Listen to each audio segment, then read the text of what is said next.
Hey everybody, this is Indie Pride, welcome back. Today we got some Total War Warhammer DLC news, or rather, a pretty massive hint in the form of a Dwarf Letter.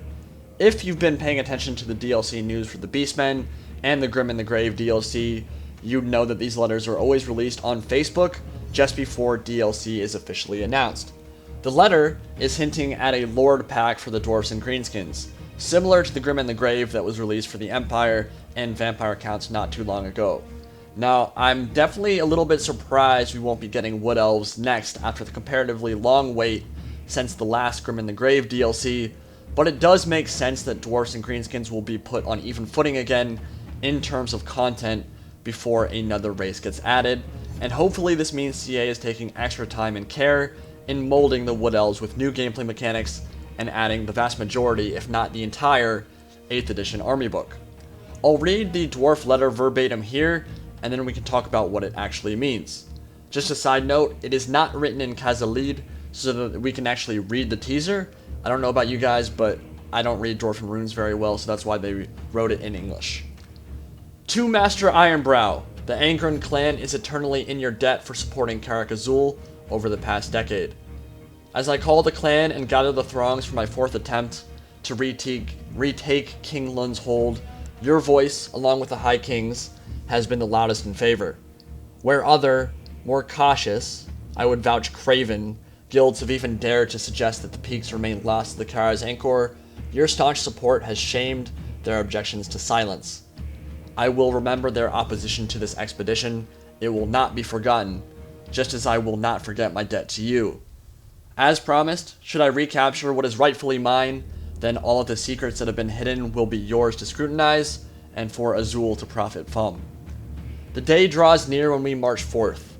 I make a promise now that I will not be undone this time by Thagaraki, or that odious little green, groby Kruti that dares call himself Warlord. An oath then, the next time I see you, it will be in my halls, with me as host and king, by Valea's will. So, the letter is clearly written by Belegar Ironhammer, true king of Karak Eight Peaks, the current leader of the Angron clan, and direct descendant of King Lun. King Lun was the last ruler of the Eight Peaks before it was overrun by Thagaraki and Greenskins. Thagaraki means Skaven in Khazalid, the language of the dwarfs. Now, Belegar is an incredibly stubborn and angry dwarf, as you can imagine lots of dwarfs are, who has dedicated his entire life to reclaiming the Eight Peaks, as it was his inheritance when he came of age. Belegar has established himself as a master of subterranean warfare, and it's said amongst dwarfs that his warrior skills are second only to those of the Slayer King. His quest battles would be for the Hammer of Angrund and the Shield of Defiance. In terms of gameplay, he really wouldn't play much different than a buffed up version of a Dwarf Lord, but he does have, in my humble opinion, the best looking model of any Lord in the Dwarf's 8th edition army book. As a character, I heavily dislike this guy because of the events that unfolded in the novel Rise of the Horned Rat, and I find his uncompromising stubbornness and inability to reason or use logic super grating. I just find it honestly obnoxious. He can't look at the Karak Eight Peaks situation and say, hey, there are literally millions of Skaven and Greenskins nearby. If we stay here, we're screwed. Maybe we should leave and come back when we have more angry dwarfs. And I just find that whole situation kind of illogical, but at the same time, I also haven't lost my friends and family to cunning little green mushrooms or scheming rat guys, so I guess he kind of has a right to have his judgment so clouded, but I still find it obnoxious. Moving on, the letter is addressed to Master Ironbrow, referring to Thorek Ironbrow, Master Runelord of Karak Azul. Thorek is a fiercely irate and living terror, a legend amongst the Dawi, who lends his services to many different clans and holds. He is utterly dedicated to the old ways and cannot abide new technology, so his personal quest is to reclaim lost holds of the Kara's Anchor, which is the everlasting realm of the dwarfs that once stretched across basically every single mountain range in the old world and beyond. In doing so, he hopes to reclaim lost relics of the ancient days. He is always accompanied by his Anvil of Doom, an ancient dwarf smithing weapon with runes so complex even runesmiths can't comprehend them. These Anvils of Doom will function very similarly to the runesmiths we currently have in Total War Warhammer, but with better buffs and debuffs over a longer range with a bigger area of effect.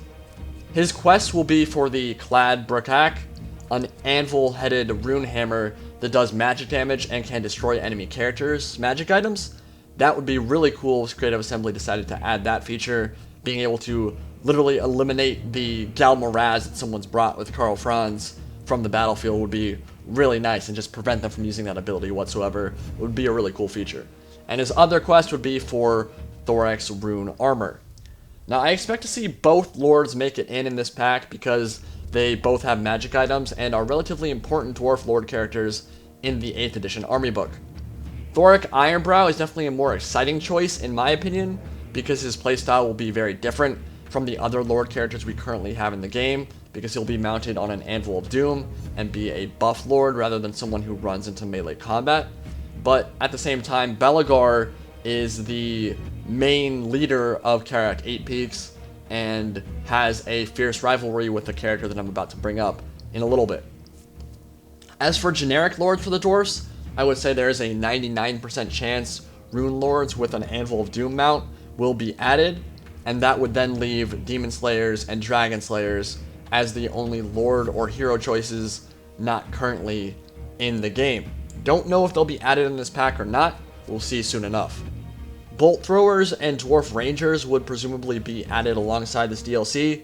In terms of Regiments of Renown, I'm really not sure what Creative Assembly will be using for inspiration.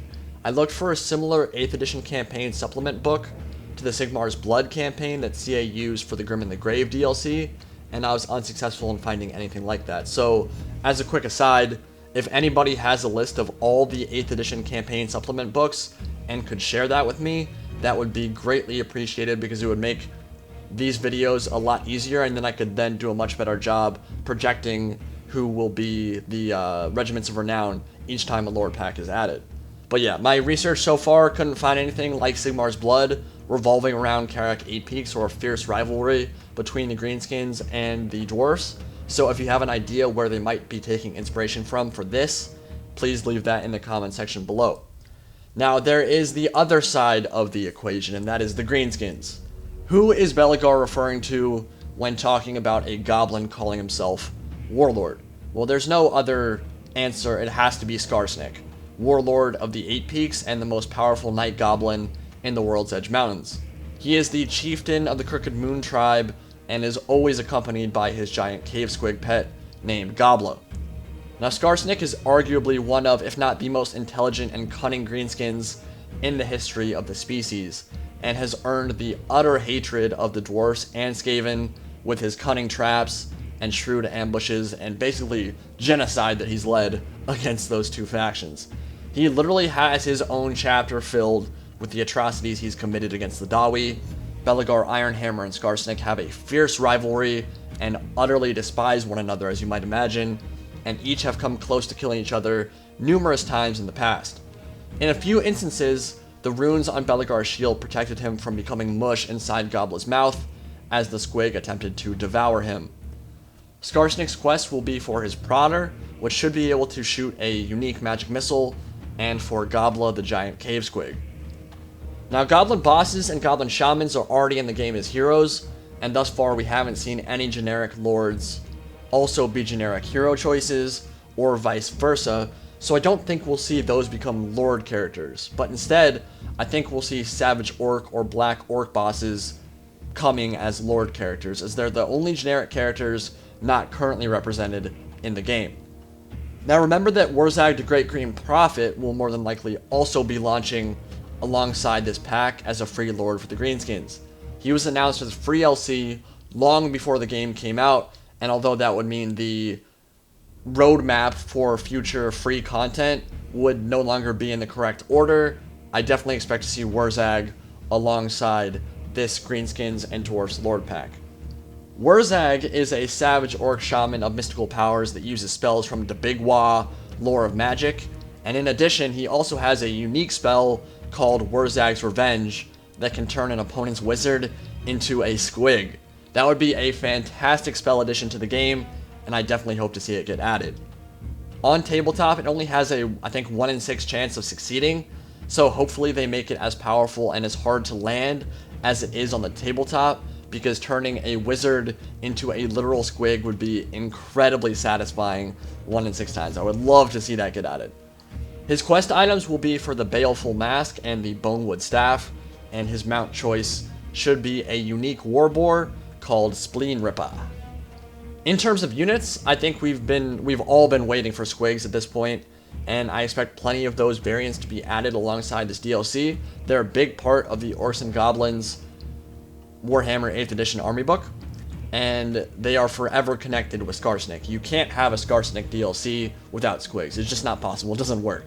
So, squig herds, Night Goblin squig hoppers, and Mangler squigs are all fairly likely. Might even get the Goblin Spear Chukka and Stone and River Troll variants added as well. Again, I won't touch on the Regiments of Renown yet, because this DLC could be officially announced tomorrow or in the next few days, at which point I'll be able to talk about those more in depth. But we might also be getting something like the Snotling Pump Wagon. I don't really care so much about the Snotling. Some people really want to see them. If they get added, sure, that's great. I'm not going to complain about it at all. More content is better content. I'm always open to that. So, in terms of a campaign, I really don't expect there to be a Karak 8 Peaks campaign alongside this DLC. The war for Karak 8 Peaks is a 3-way war. There is no way it could be done justice without implementing the Skaven, and Skaven obviously aren't in the game yet. This is a Lord pack, meaning we should be getting Legendary Lords, regular Lords, a handful of new units, and Regiments of Renown for the Dwarfs and the Greenskins. So I really highly doubt there will be any new campaigns, especially not a Karak 8 Peaks campaign, until Clan Moors, Skaven, Queek Headtaker, those things are added. And that will be a while from now, I presume. At this point, I'm definitely jonesing for a new race and playstyle, one which I think the Wood Elves will fill perfectly, but I definitely understand why CA has gone this route instead, completing the existing races first and then moving on to more faction DLC. Hopefully we'll see the Wood Elves soon, and again, hopefully it means they're taking their time and making the Wood Elves DLC as good as humanly possible. In the meantime, this will be a great diversion. Some of you who aren't elf fans will be very pleased with the DLC, and I'm going to personally be very happy to see Skarsnik and Runelords and all these new Regiments of Renown added to the game. I will be covering the DLC further in depth once it's officially announced, but until then, enjoy your evening. Indie Pride signing out for now.